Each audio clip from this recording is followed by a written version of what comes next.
Hello everyone, and thanks for joining us on the program today. I'm Joke Rogers in Lagos. Here's what's coming up within the hour. At least 28 people are killed, dozens more injured following an attack on a market in Donetsk. More than 90 people dead after fierce winter storm in the United States. Plus, Cameroon becomes the first country in the world to begin routine vaccine against malaria. The World Today begins right now.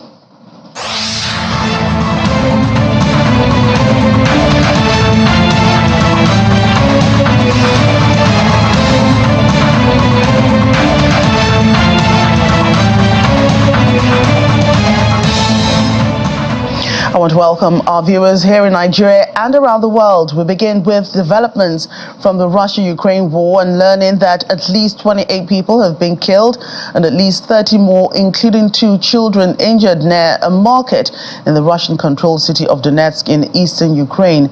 According to the Russian Foreign Ministry, a market and shops in the city's Kharovsky district were targeted with multiple launch rocket systems, with the shelling reportedly coming from the direction of Advika. The ministry condemned the shelling, calling it a barbaric act against the civilian population of Russia. Ukraine's armed forces has denied responsibility for the shelling, saying Russia is spreading misinformation about the strike. They say forces did not engage in combat operations in this case. Russia has responded with outrage to previous Ukrainian attacks, but has been responsible for thousands of civilian deaths following its full-scale invasion of Ukraine. Let's bring in the VOA's Anna Chernikova to talk to us about this some more. Anna, great to see you again today. Good evening. Right, so if the Ukrainian armed forces are denying the attacks in Donetsk, then who could be behind them? Well, at this moment, we do not really have any official comments from Ukrainian side. So Ukrainian, neither military nor authorities did comment on that. We only know the fact. We have official confirmation from the Russian side and from the Donetsk local authorities. At this, well, what we can say, in general, Ukrainian forces do attack occupied territories which are under Russian control. And according to Ukrainian officials and Ukrainian military, the main target is the military objects on these territories, military storages on these territories. And if this attack, so we cannot confirm at this point, but if this attack was done by Ukrainian side, it could be that the main target was either a military object or a military storage. It could be that if there were missiles involved, it could be that these missiles were either shot down or even maybe their signal the signal of the missiles were cut off by the military equipment of the Russian forces, and the missiles fall down. So we don't know, of course. Or maybe this market was a place where one of the storages were located. So we can only guess at this point. We do not have any confirmations, but previous attacks that were also happening, and civilians were also injured and killed. There were situations where military objects or military equipment or military storages were located somewhere inside of these areas. And this is happening from 2014, so there were cases like that.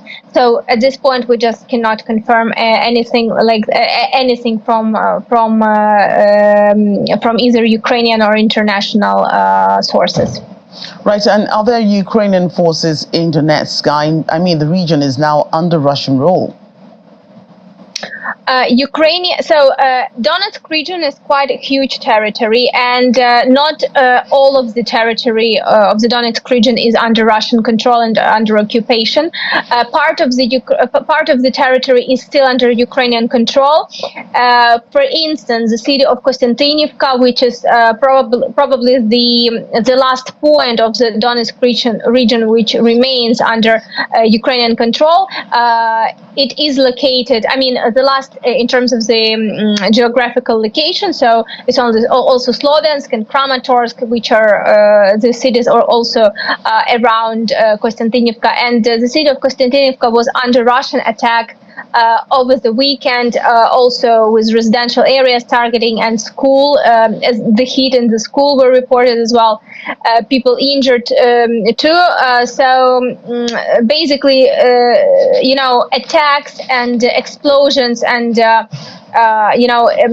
reports about missile strikes are coming from both sides, basically. And what we know that Ukrainian forces, they confirm that they are targeting military objects and military targets on the occupied territories, not only in the Donetsk region, but also we see that Russian forces shell these areas as well, because these are the closest territories to the front lines.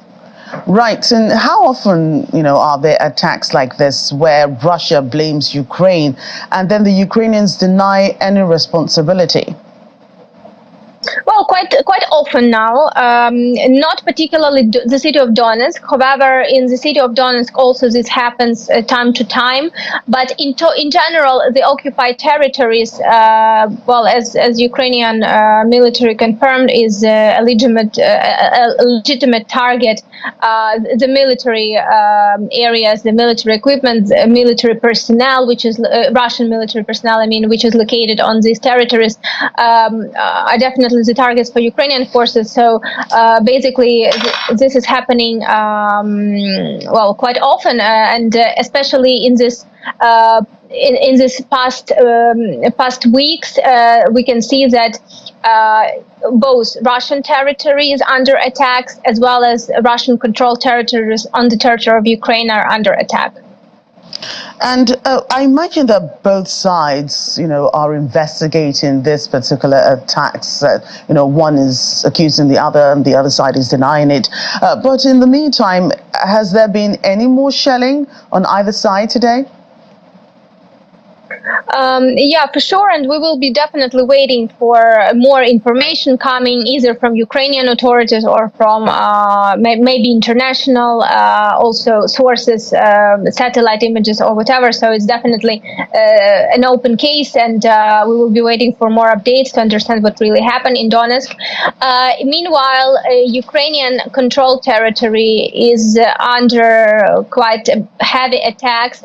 Particularly, we are talking about east and south areas, and here the most attacks are happening on the territory of Donetsk region and Kherson region. Over the weekend, there were attacks of these regions by Russian forces. Also, the central part of Ukraine was under attack, the city of Kropyvnytsky, and Kherson region is under constant attacks every day. What's important that what happened over the weekend as well, that Russian forces made certain advance in the area of Avdiivka. This was confirmed by both Institute for the Study of War and also Ukrainian General Staff, as well as Russian forces have certain advance in the Kharkiv region. And according to Ukrainian authorities and Ukrainian intelligence, which is also confirmed by British intelligence, that Russian forces are most likely their goal for this upcoming months and days is to actually to become more active on the territory of Kharkiv region, particularly the part of the Kharkiv region which is bordering Russian territory, so on the border with Russia. So we can see that the attacks on the territory of Kharkiv region is also happening again. because it was certain pause in terms of on land advance. So the shelling was happening, but no advance of the personnel, of the Russian personnel. So at this point, we can see that, and this is probably the main updates from the front lines. Right, and then I want a little bit more from you, Anna. Earlier in the year we spoke about, and a little bit of the latter part of 2023. We spoke about the cold, advancing cold, and how the troops could be coping in this treacherous weather. But now I think the days are colder now. What's it like for the troops? Have you heard anything? How are the troops coping with this cold? That's on the Ukrainian side. Are they able to the ground troops, how well have they been able to advance? If you're shelling from the air, it's easy to fire missiles from the air, but those on the ground that are trying to fend off the enemy, how are they coping? What have you heard? What we are hearing particularly that, of course, cold weather is not a good friend for either side. So both Russian and Ukrainian troops have much less capacities during this cold winter time. In terms of Ukrainian forces, it looks like, and also it is confirmed by the general staff, that Ukrainian troops, particularly at certain parts of the front line, are preparing more strong defense lines, and basically are getting ready for defense war in certain parts of the front line. This information came in just over the weekend as well, and this could be also an answer to a question how Ukrainian troops are coping. Of course, winter weather is a difficult period for Ukrainian troops to advance, and in some areas it is a time for Ukrainian troops to take this opportunity, and opportunity that Russian side also cannot do much while it's so cold, and prepare these defense lines and prepare the defense positions and get ready for potential advance in the springtime.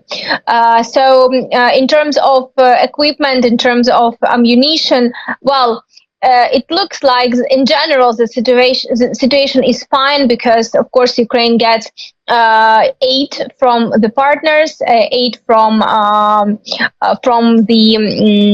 the US, from Europe, from the international community, and it looks like it's okay. But also we're hearing that some brigades and some troops in some areas are lacking certain things.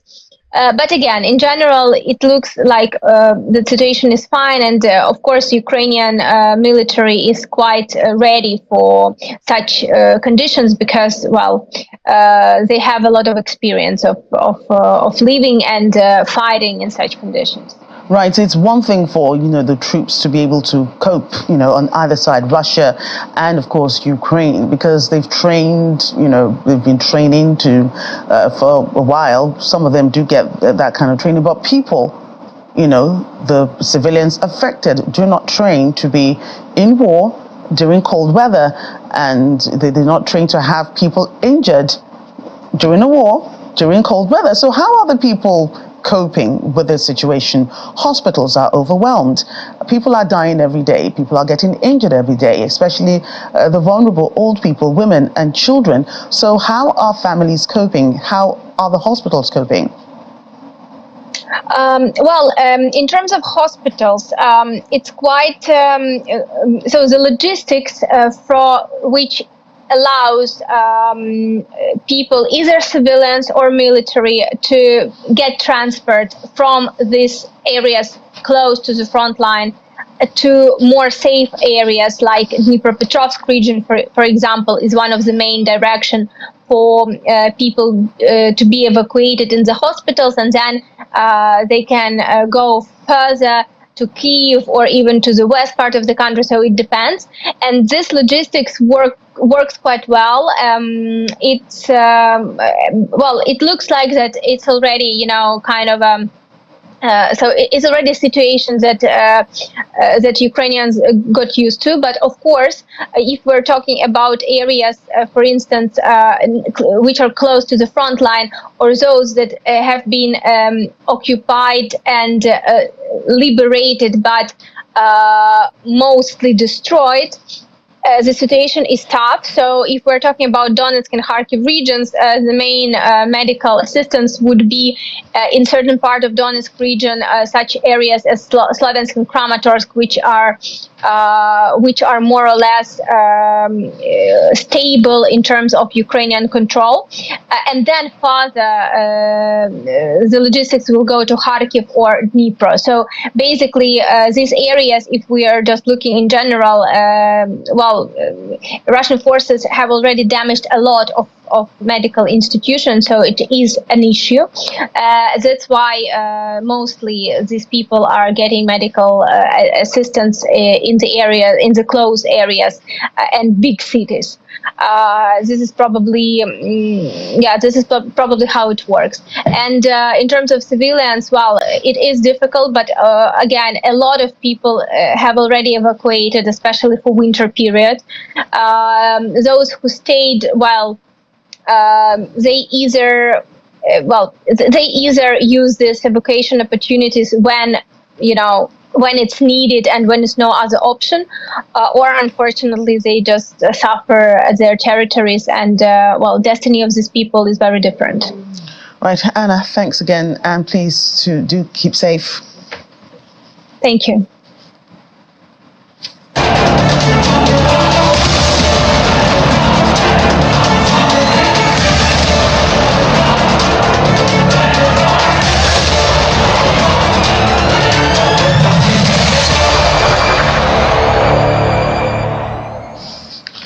So we segue to the Israeli war on Hamas, as authorities in Gaza report that at least 190 people have been killed and 340 wounded over the last 24 hours. Earlier today, an Israeli air raid targeted a house close to Nasser Hospital in Khan Yunis. Local media in the area say at least 40 bodies were transferred to the medical complex. One video showed people digging graves inside the Nasser complex because of a large number of casualties.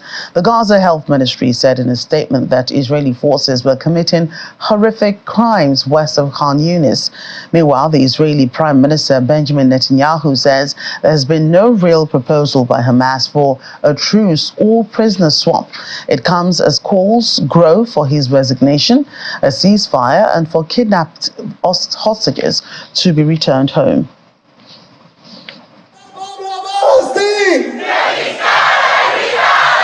The Hamas information on the number of people killed in Gaza comes as protests against the Israeli attacks on the Strip grow. Thousands of protesters joined a pro-Palestine rally in Barcelona on Saturday, claiming to stop genocide in Gaza and to halt arms trade with Israel. Similar protests held around 100 Spanish cities to call for the end of the conflict in Gaza. In the United States, clashes erupted between police and demonstrators in New York's Washington Heights. NYPD officials were seen forcibly removing demonstrators from the rally, while huge crowds marched with Palestinian flags and banners. The protests have taken on a more global approach in the last few weeks, as people call for Israel to stop killing innocent civilians as it increases its offensive against Hamas. On Saturday, UN Secretary-General Antonio Guterres said the Palestinian people's right to establish a sovereign state must be recognized by all. He was speaking on the sidelines of the 19th Non-Aligned Movement Summit in Kampala. To accept the two-state solution for Israelis and Palestinians and the denial of the right to statehood for the Palestinian people are unacceptable. These would indefinitely prolong a conflict that has become a major threat to global peace and security, exacerbate polarization, and embolden extremists everywhere. The right of the Palestinian people to build their own state must be recognized by all. Some of the recent Israeli attacks have been on a residential building in Nusrat camp in Gaza. One resident said the devastation by the Israeli airstrikes included towers numbering 1, 2, 4, and 5, each housing 32 apartments. Back in Israel, protesters staged a demonstration against the Prime Minister Benjamin Netanyahu in Caesarea on Sunday to demand his resignation. The demonstrators demanded a meeting with the Prime Minister and listed names of hostages held by Hamas since October 2023. On Saturday, hundreds of protesters gathered in Tel Aviv, urging the return of Israeli hostages held by Hamas. Demonstrators held photos of kidnapped relatives and displayed banners with messages. More than 100 people are still remaining Hamas hostages since October 7, when Hamas launched an unprecedented attack on southern Israel, killing around 1,200 people, mostly civilians, and kidnapping over 200.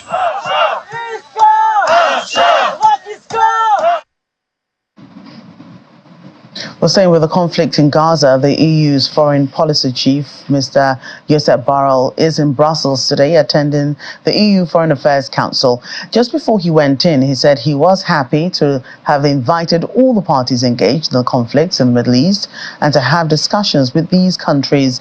Addressing the high death toll of civilians in Gaza, he questioned how long it was expected to continue. Invite, and they are coming today. First, the Israeli foreign minister, the new one. Second, the representative of the Arab and Muslim countries diplomatic initiative, ministers of Saudi Arabia, Egypt, Jordan, and the Secretary General of the Arab League. And after, in a separate session, the Foreign Affairs Minister of Palestine. So we are going to have here today all actors, the countries engaged, the countries which are directly affected by the situation in Gaza.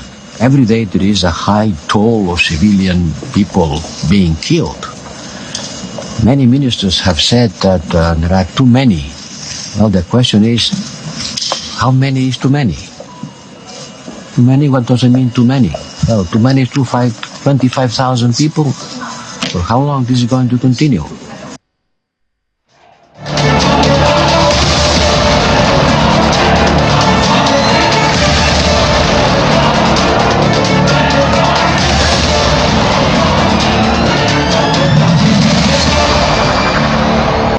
Welcome back to U.S. politics now. You've probably heard already by now the race to the White House is closing in, for the Republicans at least, as another top contender pulls out of the race. Florida Governor Ron DeSantis announced he was bowing out of the race and putting his support behind former President Donald Trump.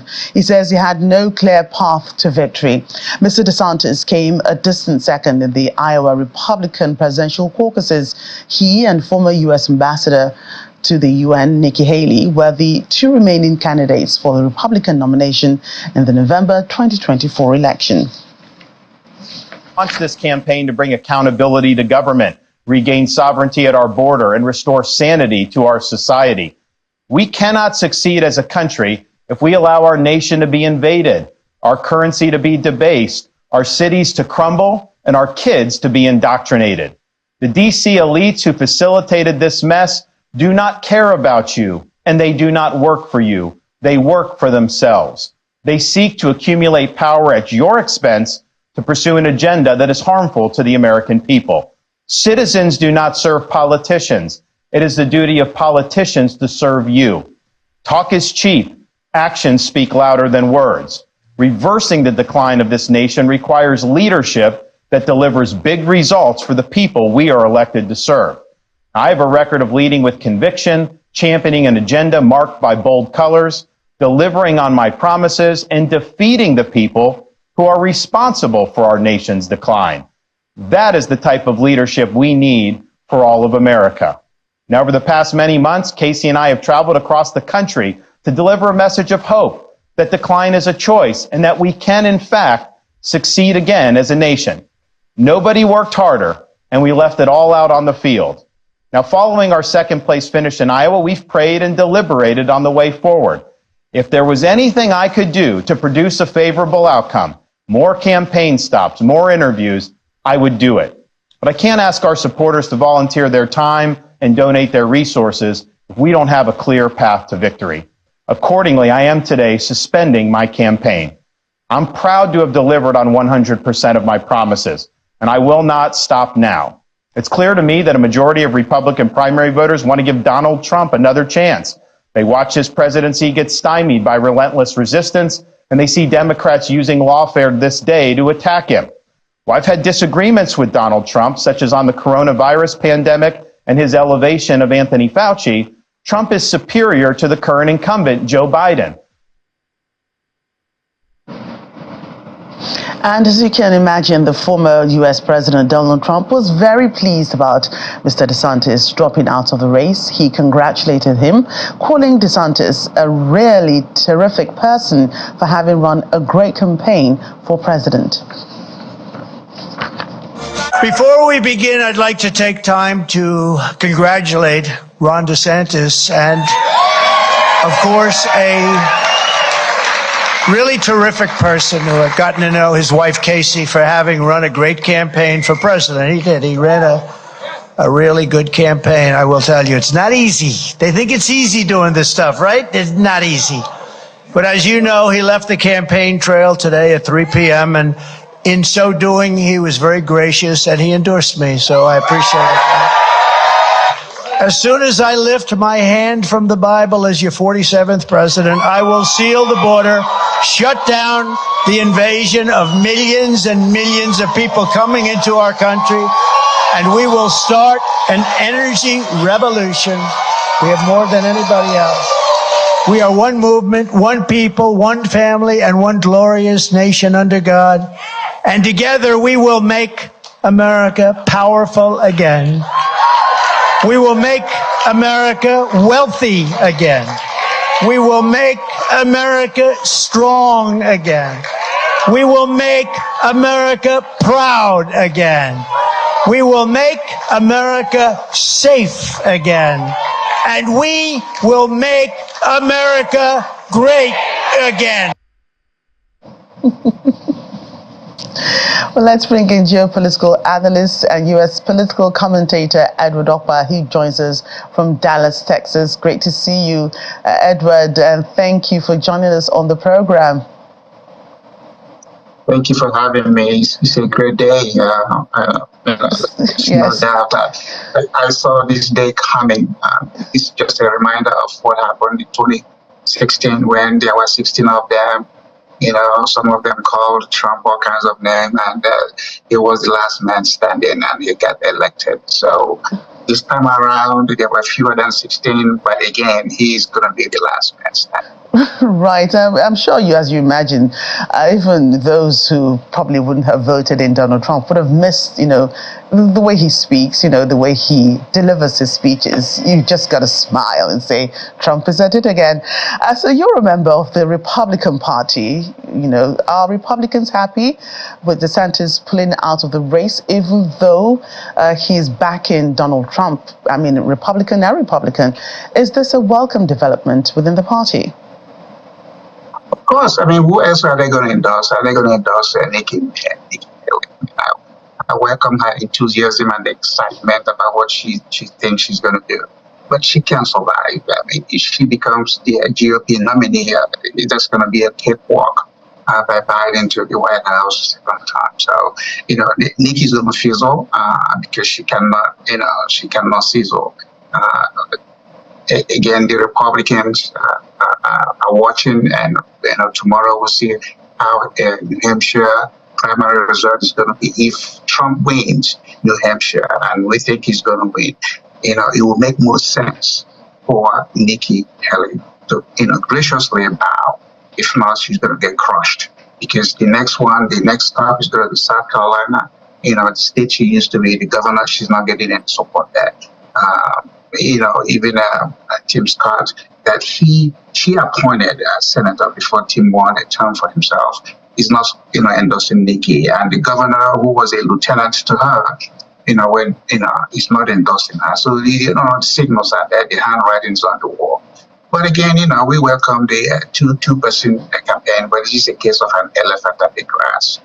She's going to get trampled. Right. I'm happy to show this is my Republican Trump card I just received yesterday. So I'm in that fight for the elephant that I endorse. Right, but she is quite a tough one. She's refusing to back down. You said it would be right for her to do so because she might not just get that ticket that she's looking for. But her confidence is coming from somewhere. So what is giving her so much confidence that she can actually get this? Well, confidence is fine. Everybody's encouraged to have it until your own confidence is put to test with some other person who has confidence. So I don't fault her for being brave. I don't fault her to have lasted as long as she has lasted in the campaign. The point is, she's not gonna get the nomination. And then the tricky thing about New Hampshire is that independents who are not registered Republicans or Democrats can vote either way. So she's hoping that those people are going to vote for her. But the margin based on the polls is showing she's not going to win it. Even the governor of New Hampshire is endorsing her. She's not going to win. So what we want her, some of the things she said, it makes a whole lot of sense. But, that's not going to get her the nomination. Again, Trump is the only person that can save America. Based on what we have seen, nobody, whether you're in Nigeria, in Ghana, in any part of the world, nobody wants their country to be invaded, by people who are not, legal. Come to America legally. When Trump was there for the first time, he said nobody should die coming to America. And that makes a whole lot of sense. Why do people have to, risk their lives and go through the hardship they go in order to get to America when you have to legally come in and then you avail yourself of all the things that America has to avail itself? I would never have left Nigeria in the 80s if I didn't show my father my visa. My father would never have allowed me to go.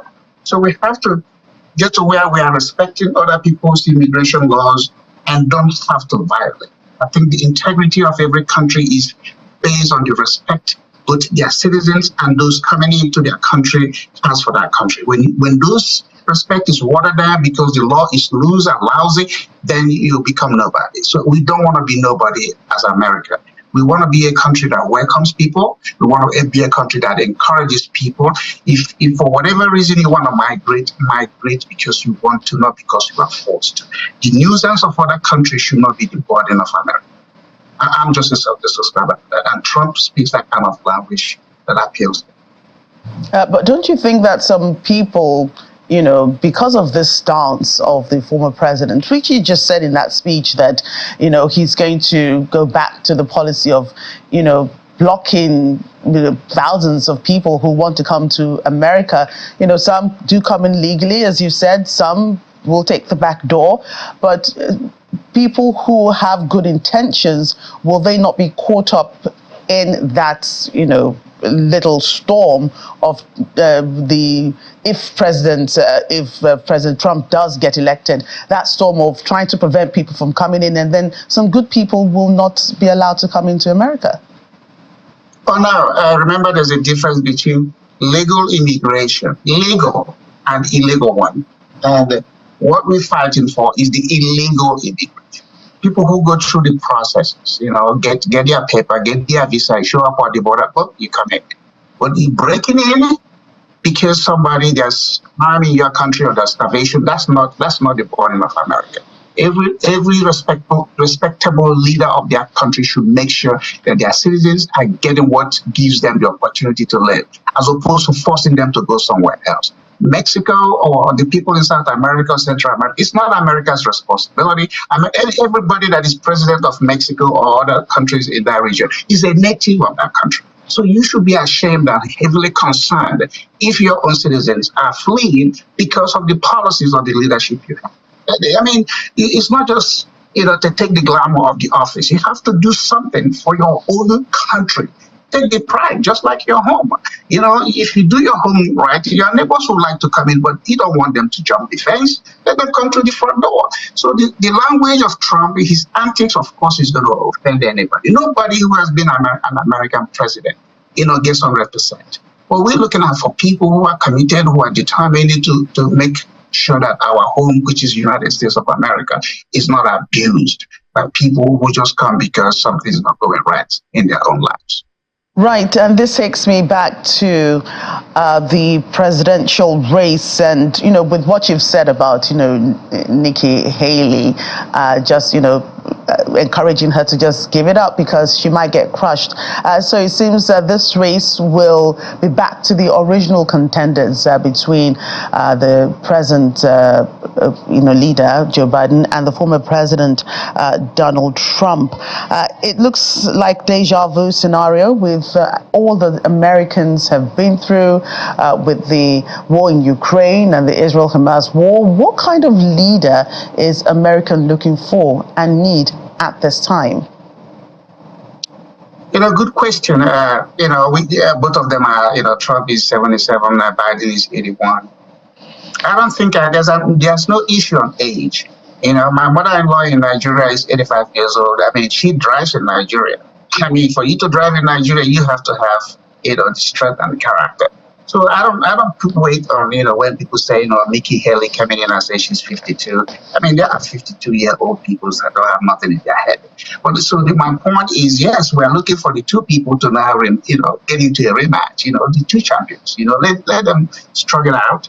When Trump was there was no war. For the 4 years he was in office, there was no war anywhere in the world. I mean, Canada was dealt with, North Korea got quiet, Israel, Netanyahu got his place, Russia didn't do anything. But as soon as Biden got it, see, a fight is always something individuals. If they feel that they can deal with it, or that you're not going to be able to respond effectively, they're going to start a fight with you. So, but nobody could do that when Trump was in there. So, that's what we have. But again, it's a lesson we are going to learn it internationally and domestically. So when he comes back, all of that is going to go away. I mean, the world is better when there's peace. Economic development is when it's peaceful, and not when, a segment of the sector, people are spending money on military budget. We don't let the military budget be spent on building schools. I mean, look at what is going on in Nigeria in terms of military, fighting Boko Haram. They've gotten more money, but for the 15 years or so, things have been going on. Have they won? We need peaceful environment. We need peaceful countries. If there are political issues, let it be resolved through the constitutional ways, as opposed to people kidnapping, killing, and going into war. Right, Edward, I must thank you again for your time. Interesting conversation. Well, thank you for having me, and best of luck. Thank you. Well, let's move on now. We're still in the United States, but let's talk about the weather some more. For a while, we have been reporting fierce winter storms across several states. The result of that, which we haven't talked about yet, is the casualties from the freezing temperatures. Authorities are now reporting scores of people having died in the storms, well, at least 90. The deaths include at least 25 in Tennessee, 16 in Oregon, which remains under a state of emergency following severe ice storms. Tens of thousands of people also remain without power across wide parts of the country. Icy conditions are expected to ease off in the next few days, while the death toll has been the greatest in Tennessee and Oregon. Fatalities have also been reported in Mississippi, Illinois, Pennsylvania, Washington, Kentucky, Wisconsin, New York, New Jersey, and elsewhere. To several states, at least ESDI. The storm killed one. Well, those in the UK have been at the mercy of Storm Isia. We are learning 2 people have died after their cars hit trees brought down by the storm. The strong winds and heavy rain have caused travel disruption and left homes without electricity. As at today, thousands of people have been without power in Northern Ireland, Scotland and Northern England, with conditions making it unsafe for some crews to work on power lines. Parts of the UK have seen their strongest winds in 10 to 20 years. Gusts of up to 99 miles per hour were recorded in Northumberland. What's even worse, a new storm, Jocelyn, is expected to hit parts of the UK and Ireland from tomorrow, with more warnings for rain and strong winds.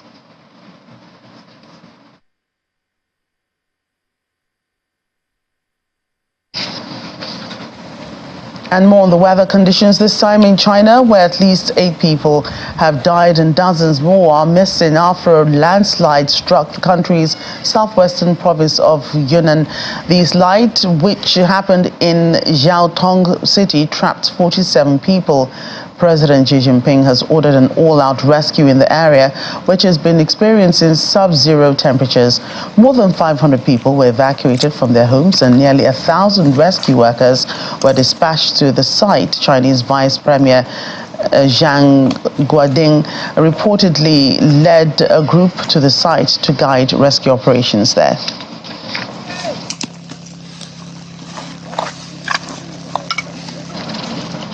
Here in Africa, 2 days of relentless downpours have wreaked havoc in the capital, Dar es Salaam, the main commercial city. Some homes have been submerged, bridges crumbled, and roads drowned by rivers. Landmark infrastructure like the Kunduchi Bridge, Panya Boyi Bridge have succumbed to those swelling waters, cutting off vital connections between city districts. Power lines are also said to be dangling precariously, plunging neighborhoods into darkness, and transportation networks are choked with debris and raging torrents.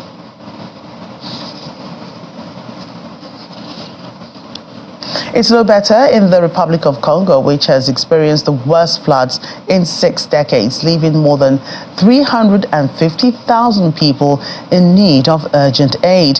The United Nations Office for the Coordination of Humanitarian Affairs says extreme rainfall since October has led the banks around the Ubangi River, a tributary to the Congo River, to overflow. UN agencies have developed a plan with the government for a budget of $26 million, targeting shelter, food security, nutrition, health, water, sanitation, and hygiene. The floods could also have long-term consequences, with a fall in agricultural output feared as 2,300 hectares of cultivated land were already underwater. In Congo, that's the Congo where Brazzaville is the capital, the United Nations is responding to a flood disaster unprecedented in scale for 6 decades and with hundreds of thousands of people in need of humanitarian assistance. Extreme rainfall since October last year has led the banks around the Ubangi River, which is a tributary to the Congo River, to burst. A flood emergency was officially declared by the government on the 29th of December. 9 out of the country's 12 departments remain underwater, and a total of 1.8 million people are affected. The floods have left local communities without shelter or access to primary health services. Villages, schools and health facilities have been flooded, and many water points and sanitation facilities are no longer functional. There's limited or no access to clean drinking water or sanitation in the worst affected areas, and that is in the central and north of the country. Some 27,000 children are out of school. Access is a challenge because of the floods, and many villages can only be reached by boat or canoe. UN agencies have developed a response plan with the government with a total budget of some $26 million. The priority sectors include shelter, food security, nutrition, health and water sanitation and hygiene. Ecuadorian security forces have arrested 68 gang members after they stormed a hospital in the town of Yaguachi in Guayas province. Officials said the men tried to take over the facility at which a member of their gang was receiving treatment. Police said the intruders' aim was to guard the patient from potential attacks from rivals. There have been previous incidents in which gang members have been targeted while in hospital. Nigeria's relations with India has come a long way even before the country's independence has strengthened over the years. This was reiterated by the Indian Foreign Minister, who is making his first visit to Nigeria. Mr. Jaikyanka gave a lecture at the Nigerian Institute of International Affairs in Lagos titled Resetting the Global Agenda, the Role of India and Global South. Our Foreign Affairs correspondent, Amarachi Vani, reports. The Indian Foreign Minister's visit was a special one at the NIIA Ultra-Modern Conference Chamber, as not just members of his delegation, but members of the diplomatic corps, political analysts, traditional rulers, members and fellows of the Nigerian Institute of International Affairs settled in for a lecture. Chairing the occasion was former Nigerian External Affairs Minister Professor Bolaji Akiyemi and the Director General of the Institute. We are resetting the global agenda. Mr. Subramanian Jaishankar began his address by extolling relations between Nigeria and India, and even the NIIA. Our annual trade fluctuates between $12 to $15 billion, and quite rightfully, we have today a relationship that we characterize as a strategic partnership. He blames globalization for deep economic concentrations, as much of the world depends on production by a few geographies. Now, while globalization has had many positive results, it has also undeniably led to very deep economic concentrations. That much of the world today depends on production of a few geographies. Now, it worked when we believed that the entire world could be run in the manner in which Japanese cars are produced in Nagoya, that everything came just in time to meet the requirements of the day. We were wrong, but we didn't know it. And then COVID came. And COVID brought home to every one of us that the most basic things of our life, we were often dependent on suppliers and producers from far away. He was later bombarded with questions from across the hall, ranging from economic to political issues. During his visit to Nigeria, Mr. Jaishankar will be co-chairing the 6th India-Nigeria Joint Commission meeting with his Nigerian counterpart and inaugurating the 3rd edition of the Nigeria-India Business Council meeting. Amarachi Ubani, Channel Television News.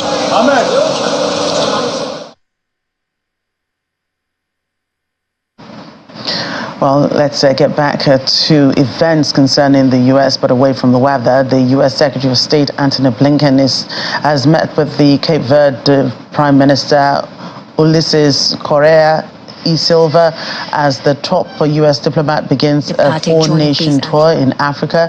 Mr. Blinken's itinerary also includes a visit to Porto da Praia, which received funding for modernization efforts from the U.S. government's Millennium Challenge Corporation. Ahead of the trip, U.S. State Department said that Mr. Blinken's trip would emphasize U.S. infrastructure investment in Africa as a way to boost two-way trade, create jobs at home and on the continent, and help Africa compete in the global marketplace. Mr. Blinken would also visit Cote d'Ivoire, attending an Africa Cup of Nations football match between the host nation and Equatorial Guinea. Nigeria and Angola are the other two countries he is expected to tour.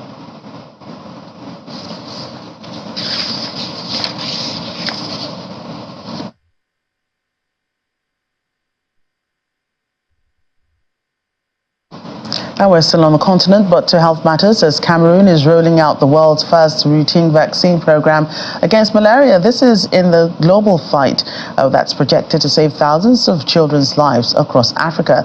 The World Health Organization approved the RTS vaccine, which is targeting infants in Cameroon's 42 worst affected districts. The rollout is described by health officials as a milestone in the decades-long effort to curb malaria on the continent. The Central African country will be the first country to administer doses through a routine immunization program, following successful pilot campaigns in Kenya, Ghana and Malawi. According to the Global Vaccine Alliance, Gavi, 20 other countries aim to roll out the program this year. The 4-dose vaccine is only about 30% effective, and protection begins to fade after several months.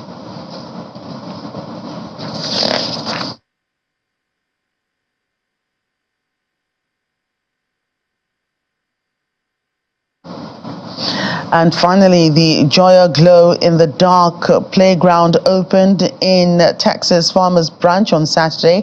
welcoming visitors of all ages to enjoy the park's illuminating technologies, the playgrounds, illuminations, interactive play areas, and visitors observing a newly opened park and trying its unique elements. People at the park could also be seen watching and recording an opening ceremony and fireworks show. After the park's construction was approved in November 2021 with $4 million worth funding from the Federal American Rescue Plan Act and Texas Parks and Wildlife $750,000 grant. Work on the project began in June 2023.